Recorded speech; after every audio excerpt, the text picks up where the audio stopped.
Hello, this video is about the problem of training the combinatorial agent to program an execution unit to move a piece on an infinite board under changing board rules. The problem is as follows. The learning agent communicates with the environment through an interface. In the environment, there is an infinite board with square fields with a piece on it. The board rules allow shifting the piece only by a certain number of squares in lateral and vertical directions, and these board rules change regularly. There is an execution unit in the environment. The execution unit may be programmed to move the piece. The problem is to train the agent to program and launch the execution unit each time the board rules change. This is the environment where the agent interacts with the infinite board and where the piece is placed. The agent gets states from the environment and rewards for its activity, and it's able to perform some actions. There is also the execution unit in the environment the agent can program. The board rules can be defined by a vector state consisting of a pair of symbols that relate to the possible shifts of the piece in lateral and vertical directions. The set of symbols used to define the board rules is finite. The communication cycle starts from the environment that sets a state and sends some corresponding symbols through the interface. Then the control is passed on to the agent. When the agent gets the control, it can send any number of symbols to the environment and then return the control. The environment evaluates the sequence of symbols from the agent. If the sequence matches some conditions, the corresponding payoff is sent to the agent. The interface provides means of communication between the agent and the environment. The agent can send symbols from one set to the environment, and the environment can respond with symbols from another set. The board rules are defined by a pair of symbols, each randomly chosen from the set of A symbols.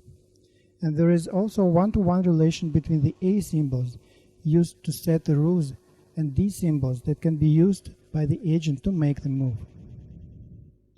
The sequence of symbols that moves the piece is a four-tuple, where T stands for take, P stands for put, and X dash and Y dash is a pair of symbols that move the D set that corresponds to the current board rules.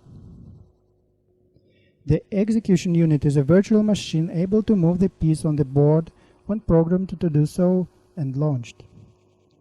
Any symbol sequence that starts from the symbol B, that is begin, and finishes with the symbol E, that is end, is a syntactically valid program for the execution unit. When the interface receives symbol B from the agent, it considers all the following symbols until the symbol E as a program and forwards them to the execution unit.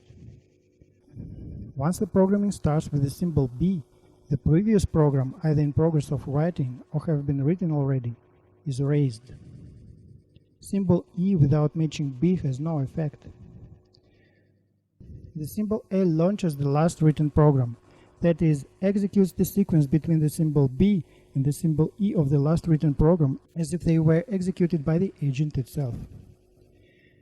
If the symbol L is sent after the symbol B but before the symbol E, it has no effect. There are no conditional and loop operators set for the execution unit, so the programming language in this experiment is not Turing-complete.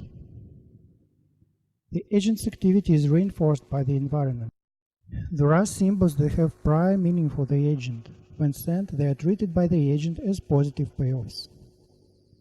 So there are a symbol that is sent when the agent's actions lead to moving the piece, a symbol that is sent when the agent's sequence contains a syntactically valid program for the execution unit, a symbol that is sent when the agent's action leads to launching a previously written program, a symbol that is sent when the program written and launched by the agent is the shortest one to move the piece, and a couple of supplementary payoff symbols used for training relation between the A symbols used to inform the agent about the board rules and the D symbols to be used by the agent to move the piece.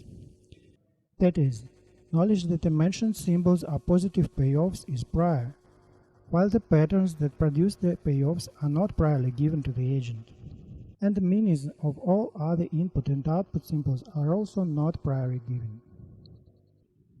As a final result of the training, the shortest solution is a 7-tuple where 2 elements have to be substituted according to the current board rules, so they need to be changed regularly by the agent, and the other 5 elements are fixed.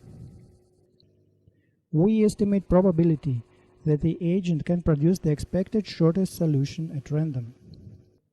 And the test is considered as passed when the share of expected solutions produced by the agent is so large that the probability to produce this share at random becomes less than 5%, or under the assumption that the distribution of the random sequences is normal, less than 0.12%. As a result, probability that the agent can produce the expected 7-tuple at random for the given alphabet and actual training time is so little that a single solution from the agent usually means that the training is successful. This also means that the first solution is obtained by the agent not at random but purposefully. After the first solution, the experiment is extended by 20% of time taken by the agent to find it. And during this extra time, the agent usually produces more than 1,000 of solutions, while the board rules continue changing regularly. Thanks for watching, and you can subscribe and visit us at www.combinatorial.ai.